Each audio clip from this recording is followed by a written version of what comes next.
Yeah. You know, I was actually thinking this morning that there is actually no one in my family who suffers from mental illness. In fact, they all seem to quite enjoy it. and,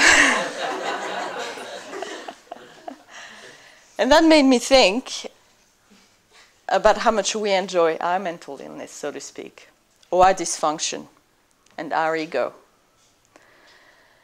And so I really want to talk this afternoon about how we negotiate with our ego and how that affects our commitment and how that affects the standards to which we uphold ourselves, to which we hold ourselves to.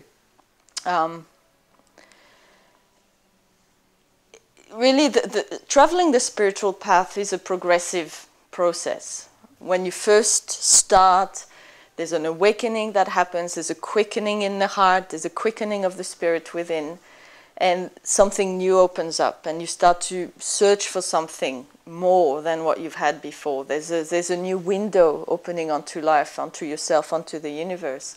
And you begin searching for answers or for relief from your pain or for more love than fear. Or you start searching for something. And for the vast majority of people, when they first start on the spiritual path, and whether they do that consciously or not, because not everyone who travels the kind of less advanced stages of the spiritual path is necessarily doing it consciously.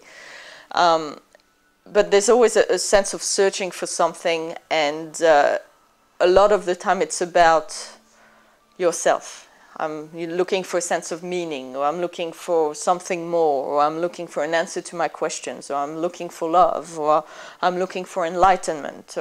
And really, when you bring it back to yourself, it's all about you. You want to have a new experience, you want to have answers, you want to feel different, you want to fix yourself or stuff in your life. And they can often be, when people start really having a heart opening, a desire to help others and a desire to serve, and that's a really wonderful thing. And God knows, if everyone on the planet had some of that going, it would be probably a much better place. But really, if you're honest, to some degree, and not necessarily completely, but to some degree, for a lot of people in the very early stages, that desire to serve is partly also about self, because you want to have that sense of purpose, living a life with purpose that actually is going to make a difference. So it makes you feel good when you help others, or sometimes it's a way, people want to heal others or help others, but it's actually a way to try to heal themselves, because so often we want to do something outside of ourselves. That's part of the journey that we're going on within ourselves, and we can go through phases in our lives where we're really interested in working in a particular career, or diving into particular hobbies, or engaging in particular ventures, volunteering, and all sorts of things, and it can really relate to a process we're going on within ourselves. It's not unusual for new mothers or young mothers to suddenly be really interested by childhood development and all these things, or for someone who like I know, like for years I went through a very intense phase in my spiritual process of really working a lot with the sacred feminine, the goddess stuff and all that. And that is something that's still very dear to my heart. But at the same time, it was very much because it was a process I was going on within myself to heal that and to empower that and to bring that together. And as I started healing more of that, even though it's still something I'm very fond of and really care about, it's not as much in the forefront.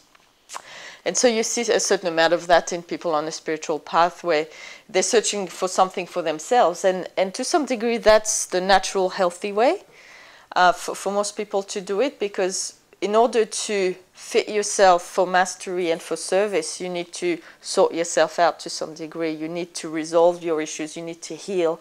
You need to clear your fears and embrace more love. And only then can you really actually start to have a really good effect of love on the world. You're not going to have a really strong presence of love on the planet if you're full of fear. You're not going to be able to really carry out important spiritual work if your ego is in control most of the time, and you would never be given the responsibility necessary to do this kind of work.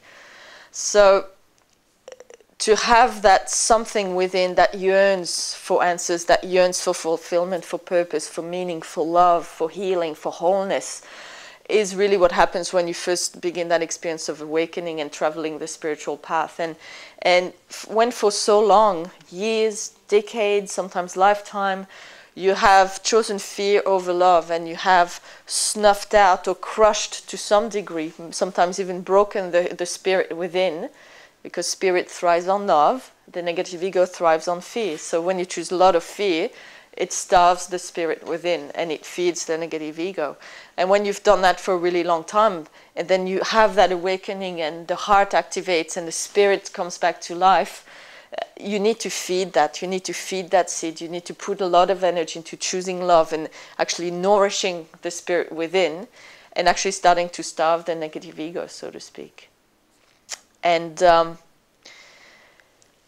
as you continue to travel the path, you need to constantly raise the bar for yourself. You need to constantly refine your motives and your intentions and the choices that you make. There are certain things that are expected and very acceptable for someone quite early, in the early stages of the path, that is not so acceptable for someone that's, you know, in a 7th stager, for instance.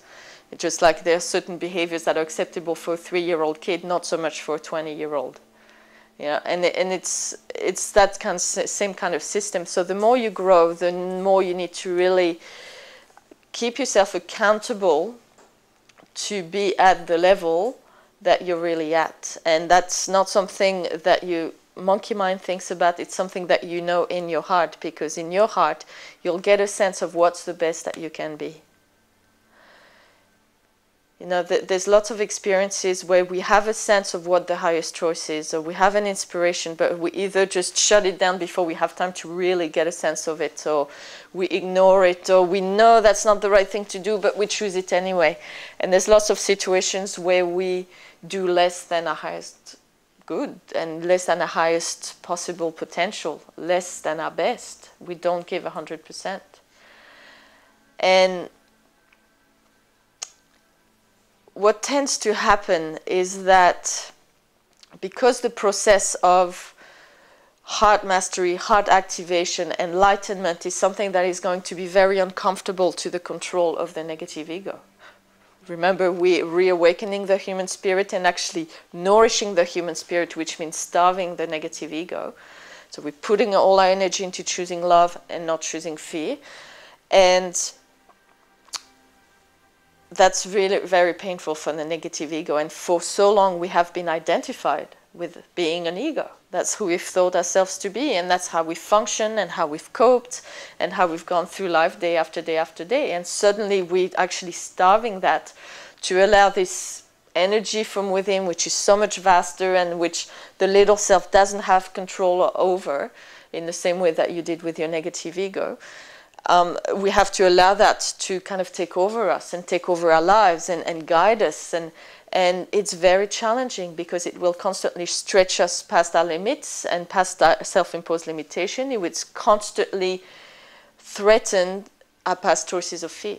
Every time you choose love against something in you that wants to choose fear, or where you used to choose fear, then it's going to be threatening to that part of you. And that part of you is going to put up a fight.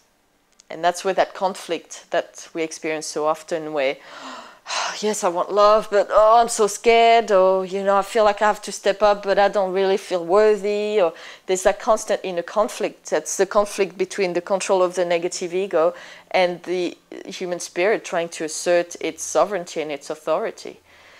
And way too often, and I know I've done it, and I see it a lot, what happens is that we try to find a middle ground where things are comfortable enough that they're not too difficult, but where we're still going through the motions, or doing the strict minimum that we need to do, or doing enough that we're not going to get in trouble, or something like that.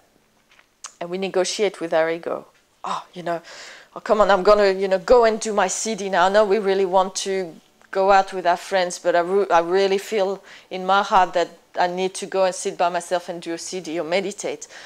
Okay, you know what? It's okay. We'll go do that for half an hour, and we'll just do the first track, And then we can go out with our friends. We'll be a bit late, but that's okay. Then I can feel good because I know I've done my meditation and I also get to have the time out with the friends. And we just negotiate like this, where we don't give 100% to what we feel is actually for our highest good, because we don't want to completely give up what the ego wants, or because it's too difficult or too challenging, or the ego is screaming a bit too loud, and we end up being a pushover and just giving in. And there's so many things like that, where you were sharing the other day about we start having some success, we start growing, but we get to a point where we have to push harder, we have to take the next step up, or we have to just keep going past that last wall, and we're about to have a breakthrough. And that's when the ego goes, hey, you know, I've had enough of this, and it's hurting too much, or it's too uncomfortable, or it's too scary. You know, you've worked really hard and made all this progress for the last few weeks, so I think we deserve a break, or I think we deserve to splurge on something that makes me feel good again. And that's just one of the ways we sabotage ourselves, and that's one of the ways, we negotiate, go, well, you know, last few weeks I've been really hard on you, poor little ego, so yes, I'm going to give in, and you can have your way today. And that's not the way of mastery. That's not the way of mastery. That's compromising love so that fear can have a bit of a relief. And that's not the same as allowing your physical body a bit of rest after a hard day's work, or your emotional body a bit of rest and nurture after hard days of processing, or your mind to kind of experience some, perhaps some good entertainment after a day of meditating and really being still, or anything like that. It's when you choose the negative ego and you choose fear, it's not going to be healthy. It's not about taking a rewarding break after a long, hard day's work in a way that's actually just about getting a bit of rest or a bit of enjoyment. It's about choosing fear. It's not the same. It's not replenishing. It's not restorative. It's not healing. All it does is crank up the level of fear and feed the negative ego, and again, starve the human spirit. Can you see the difference between actually giving yourself a reward, like we talked about the other day? After you've worked really hard, a pat on the back, good job, you know, we did really good, so let's just have a nice evening. It's a very different thing when you're actually feeling there's a choice between love and fear, and you're constantly choosing fear because you yourself are deciding when, you know, enough love is enough love. And that's just not going to work. That is just not going to work. I was going to say there is never enough love, but that's not exactly true. But when you have a choice between love and fear, and if you say you're committed to the spiritual path, if you say you're committed to becoming a master, then the choice should always be love. And you know, once you start to grow to a certain level, you have to make choice of love after choice of love. And when you make one choice of fear, even if it doesn't seem like a huge one, it can really set you back quite a lot. When the beginning stages, it doesn't matter as much. You know, you do 70% love, 30% fear. Well, you're still growing because you're putting more energy into the love than the fear. But the more you grow and the more your energy resonates with more and more and more love, the more one choice of fear is really going to show up and be highlighted. It's just like having the whitest of white shirts and putting one little stain on it. It's going to show straight away. Because your energy is much more clear, much more refined, and so you become much more sensitive and much more impacted by any choice of fear that you make. And in the same way also, sometimes what happens is we have a new realization, a new inspiration, we have a shift, and we start making new choices. But let's say for the last 40 years, we've put 90% energy into choosing fear, 10% into choosing love. So we've kept feeding the negative ego, feeding, and the human spirit's about here. And then suddenly we have that shift and realization, and we start putting maybe 60% into the love, which, you know, compared to 10% is a huge step forward, and then 40 in the fear. But there's such a gap that it's going to take a really long time to start to catch up. And so what happens when we have shifts and new realizations and we start making new choices, sometimes there can be a little bit of a delay before we can really start to feel very different or start to see things around us really change, or our experience really change, because we have all this backlog of fear that we've chosen for so long that we have to kind of work through to then have, in the end, more love than fear. But when you've got 10 liters of fear and half a liter of love, even if you start to fill up the love, it's going to take a little while before you have more love than fear. And then you have to, at the same time, empty the fear, of course.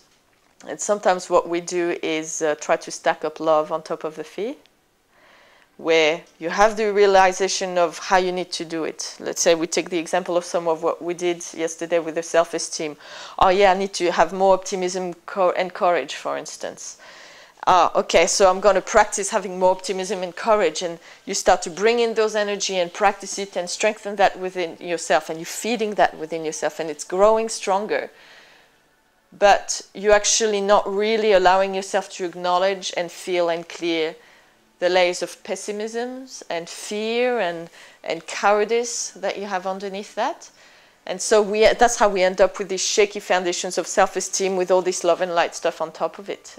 At some point, it will crumble, it will fall down. So whenever you're starting to practice a new behavior, you have a new realization, you're bringing in a new choice, a new energy, you're embodying that, that's only half the process. It's an important part of the process, and that's where you need to put your nourishment, where you need to feed and put your energy into. But the other side of it is obviously undoing all the backlog of whatever is there that disagrees. And what I see happen too often is when people have a new realization, they are starting to have this experience of something new, and it's really inspiring, and they feel good, they feel different, they feel more expanded. And then comes the stuff that disagrees. Let's say, they feel really optimistic, full of hope, they feel really pumped up with courage. Yeah, I can do anything, any fear, I can overcome it. Yeah. Feels great. But then the fear starts to come up, and the pessimism starts to come up, and they, no, I don't want to lose my optimism, I don't want to lose my courage, and they freak out and start to be scared of what's coming up to be cleared. And what happens is that then they become attached to the new choice, the new energy, the new experience that they're supposed to practice. They so don't want to lose it, they try to grasp it and hang on to it and try to push away all the stuff that's coming up, that yucky stuff. And what happens is that they lose it all. Because you cannot grasp from a place of fear the new of love. Love cannot be grasped from a place of fear, because the moment you start to do that, you bring it down to the level of ego and you turn it into fear. And in the same way, don't be scared of the stuff that comes up to be cleared. If it comes up, you're ready to deal with it. You're ready to clear it. If it comes up, it's a gift. You know how sometimes you have to work really hard to get in touch with feelings? Like, there's an issue there, but I can't quite feel it. I have to really go and try to go deep and feel into that thing within that I can't quite manage to feel. When it's coming up of its own accord, you don't have to do any of that. You can just deal with it as it comes up. It's a good thing. So just really watch that you don't have that whole thing of wanting to have the experience of love and becoming really attached to it to the point where you are scared of any of your unresolved stuff, because you can't leave yourself behind. You will not be able to embrace love and wisdom and enlightenment and mastery if you're trying to cut part of yourself, that yucky part of myself, if you're trying to cut that off and leave it behind. It doesn't happen that way. If you do that, you will get stuck in the process. You will not go any further. The only way to move forward is to bring all of yourself along with you. And that means being able to still choose the love and the courage and the optimism, for instance, yet embrace all that other stuff that feels much lower vibration, that doesn't feel as nice. But it's not about feeling nice, this process. This process is about embodying truth, embodying love. Sometimes it's going to feel amazing, sometimes it's going to feel crap, but it's still going to feel right, no matter what. But you can't do any of that if you don't embrace all of yourself. And then you have to bring that part of yourself on board by running the process, transforming, transmuting, releasing the fear, and helping that part of you realign to love, courage, optimism, joy, all these wonderful things that we're working on. And so your level of commitment to the path shows in the amount of love choices that you make over the amount of fear choices that you make. Now you can say, yeah, I'm into it, I'm committed, I'm all for it, but confronted with those day-to-day choices about the highest love or the lowest love, the love or fear, you kind of do a bit of half and half, Because sometimes, oh, it's all too hard, or I'm too tired to choose love today, or oh, I'm feeling like crap, so bugger love, you know, I'm just going to indulge. Or if you do that, you're not committed. If you keep choosing other priorities over the higher love, that knowing within of what feels right, then you're not committed, no matter what you say, or no matter how you like to think about it. So it's very important to kind of really review and monitor and address your level of commitment and your level of actually walking the talk of choosing love rather than choosing fear.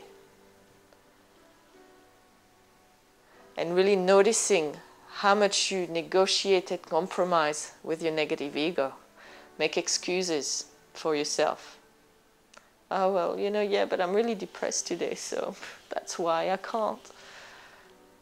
All these excuses we make for ourselves why we can't make the higher choice that we know that choice is there, but we give up or we give in. Or we take the easy way out and we talk ourselves into it. We justify to ourselves. We tell ourselves stories about why it's okay to do that.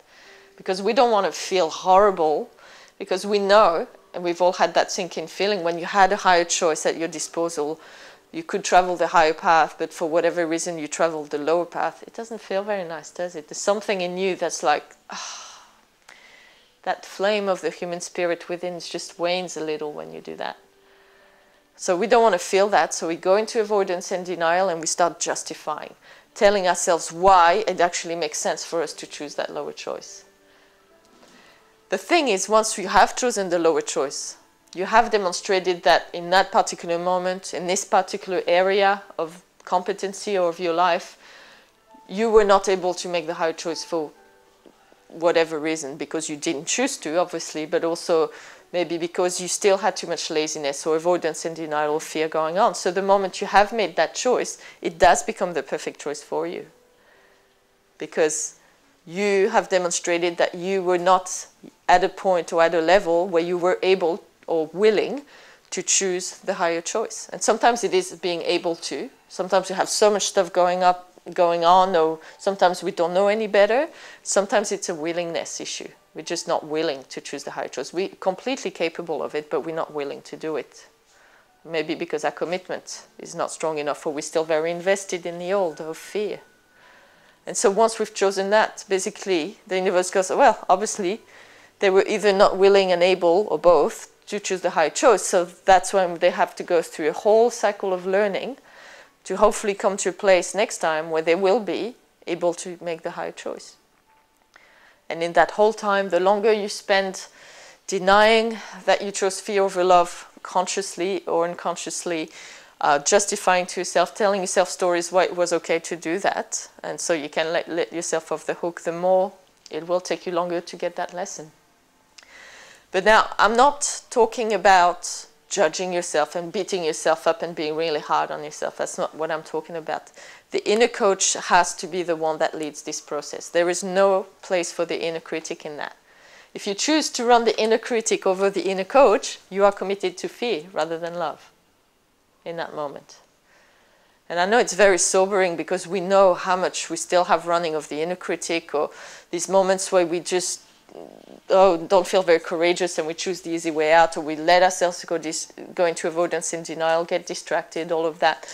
And it seems so much, and it seems so much. But you have to remember, it's that progressive journey where when you first start, you do this 10% love, and then you build up and build up and build up. But you need to really look at, if you feel in your heart the level that you're at, you don't have to know with your head, if you feel in your heart what, I guess you could say, spirit would expect of someone at your level, do you really feel that you are doing your best? That you are upholding the standards for someone at your level of evolution and awakening and development? Or are you actually seeing that you are choosing to be less than where you're actually at? And if so, then let's start dealing with that. Bring on that inner coach. Let's start developing ways to support ourselves, to choose love more and fear less, to feed and nourish the spirit within, that flame, and to starve the negative ego. And yes, it's going to be unpleasant, but we're not animals. We're not here to just do nothing but seek pleasure and feel good and have a jolly good old time. We're here to wake ourselves up. We're here to undo the damage of lifetimes of choosing fear and being egos. We're here to switch on and become bright lights onto this world. And we don't live in a world that's very supportive of this process. So to some degree, we are fighting against the odds. And that's why we have to be spiritual warriors. This is the path of spiritual warriors. We have to put a certain amount of will behind the love. Because there's a lot of resistance within us, with all that backlog and built up of choices of fear that we've made over so long. And there's a lot of resistance in the world around us that seeks to constantly drag you into being obsessed with feeling good and being happy and living the formula of what society expects of you and fitting in and following what you're told and not questioning things too much, not looking too deep. So it's not an easy path, but as you know, it's also a very rewarding path. So I'd like you to just take a bit of time now to really feel, take that time to feel deeply within your heart and ask the Spirit within, ask the God within that you are, how you feel about your level of commitment, how you feel about how much of your best you are doing in any given moment, and how much you're actually negotiating and compromising with the negative ego for where you are at. It's not about being a perfectionist and setting unrealistic goals. Get the mind out of the way, no preconceptions, no expectations. It's really feeling within your heart, for this level that I'm at, and I know in a few years I'll have grown and more will be expected of me, but right now, where I'm at, how far am I from doing my best? How much love am I choosing over fear? How much negotiating and compromising and giving in with my ego? How much sabotage? How much will behind the love am I putting? How much allowing the love am I doing? And just feel into that. Ask for the truth. I want to know the truth.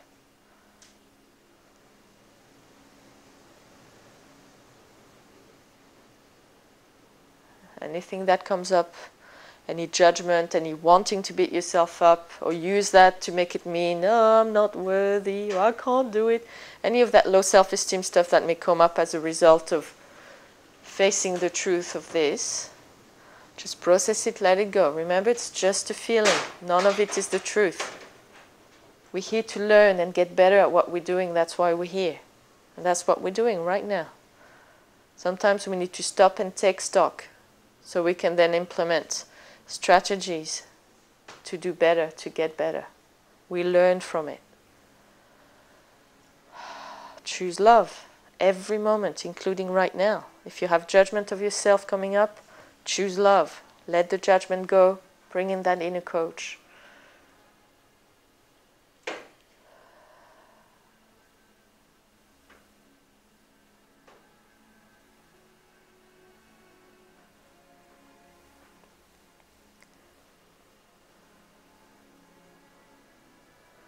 When all the little daily things that are not always necessary and not always important take precedence over the higher choice of spirit all the time, then you're choosing smallness and the mundane over the greatness of spirit. We all need to live lives. We all need to put bread on the table. We all need to do our dishes and our laundry and do the day-to-day things, but sometimes we just put way more attention on the day-to-day mundane stuff than is required when spirit needs to come first. There's lots of ways that the lack of commitment shows up and the choosing fear is expressed.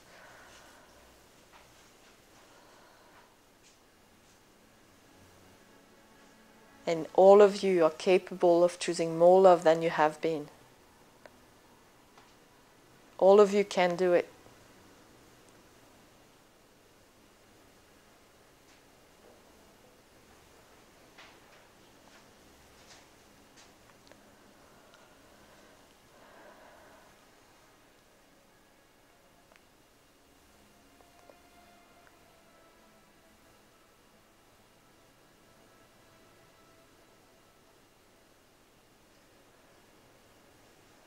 So let go of the reasons why not, and the can't do it, and the self-judgment. Any secret whips you have in your pockets to whip yourselves up, throw them into the fire. Love, choose love. And that starts by lovingly supporting yourself to get better at this.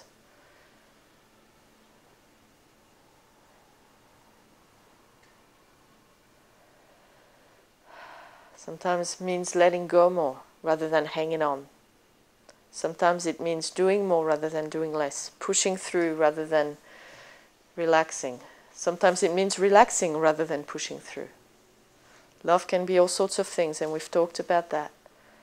But it's about, in any given moment, are you actually following your heart's knowing of what love is, or what the highest choice of love is? Or are you giving in to the priorities of the monkey mind? The priorities of the emotional needs and attachments, the priorities of the animal monkey body, the priorities of other people's expectations and needs, fear-based needs and expectations, things you're not actually responsible for. The games of ego, the beliefs of ego.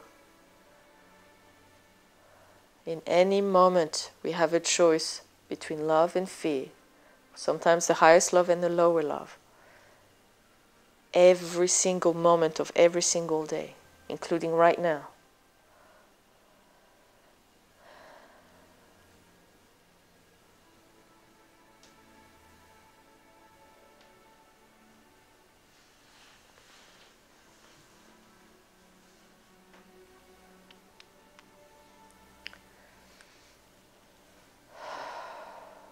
Breathe through the resistance, the contraction. There's obviously going to be resistance to seeing the truth of this too, because the ego doesn't want you to realize how much it's getting its way. Of course it doesn't. Be the spirit within. Align and center deep into that core of the spirit self. Be that, and from that core, deep within the heart, shine the light of truth. Open yourself up to reveal the truth. And be aware of the games of ego trying to hide that from you, trying to distract you.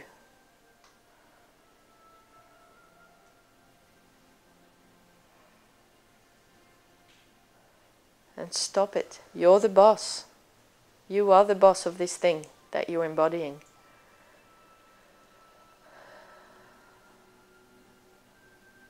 Stop passively letting yourself be carried along by the ego. Be in the driver's seat. Be in charge.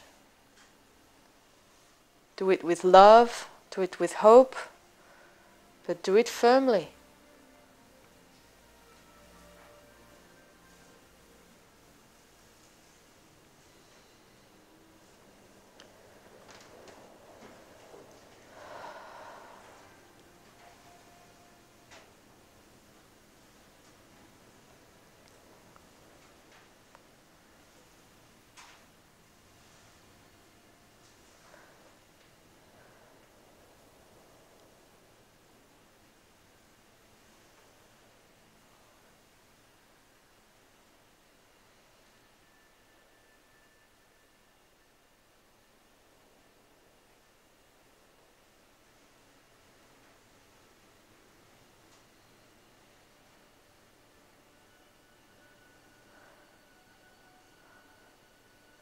Allow the God within to create its own knowing.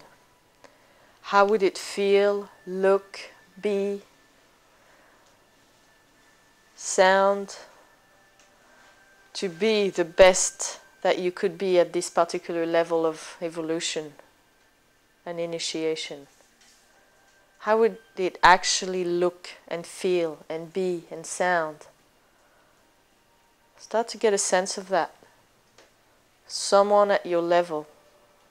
What does spirit embodied in human form look like if you were doing your best and being your best in your own unique way?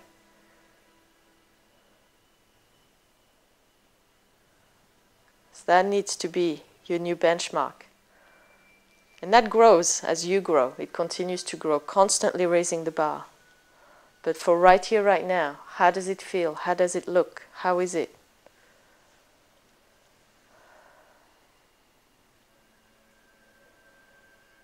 What do you need to change? Do differently, be differently, say differently, think differently to be that? What needs to change in your life, in yourself?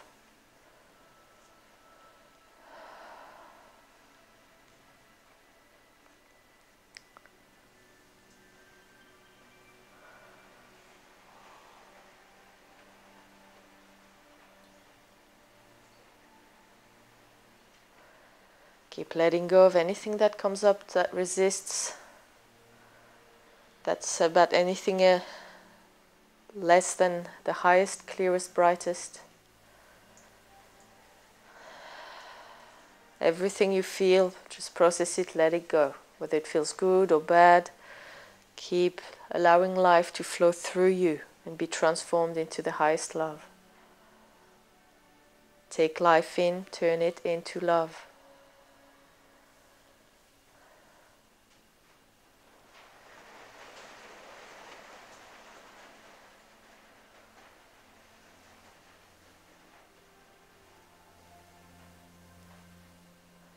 Take life in, turn it into love.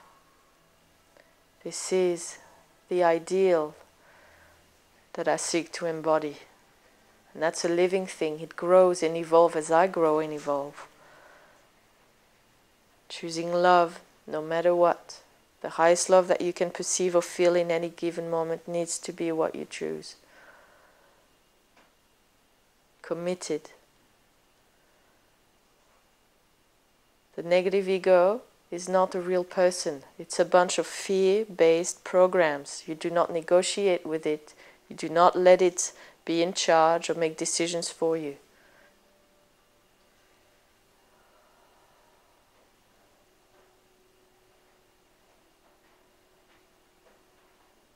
Bowing to the demands and needs of the negative ego is not self-love. It's not looking after yourself. It's not taking a break. It's self-destructive.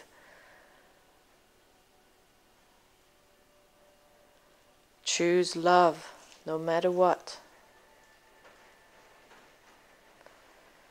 Every single moment of every single day. Be present, aligned, centered, in the moment. What would love do now? What would love do now? How about now? What would love do now? How about right now? How about now? Take life in, turn it into love. Be a source of love. In your life and in the world.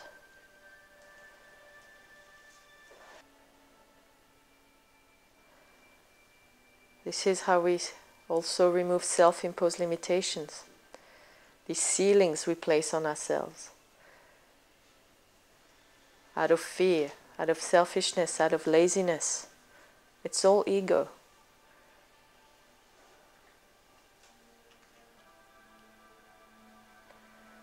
Put your energy into becoming that more and more. The love, your best for the particular stage that you're at, for where you're at in any given moment. Allow the God within's knowing to guide you as to what is your best in any given moment. What is the love, the highest love. And sometimes we make mistakes, but you do your best to choose the highest choice in any given moment. And when you do that, and sometimes you get it wrong, and you go, oh no, that was actually not the highest choice. Wow. You review, you learn from it, and you choose love in the next moment. fact that you made one fear choice doesn't mean that then you're going to fear about it and make another 10 fear choices after that. One fear choice, it will happen sometimes. You'll get it wrong, you'll be misguided, you'll be in avoidance or denial, you'll have patterns running, it happens. Turn it into a blessing by choosing love in the next moment, turning it into a blessing, learning from it, reviewing, growing from it, so that you don't make the same mistakes again. It's a process of learning.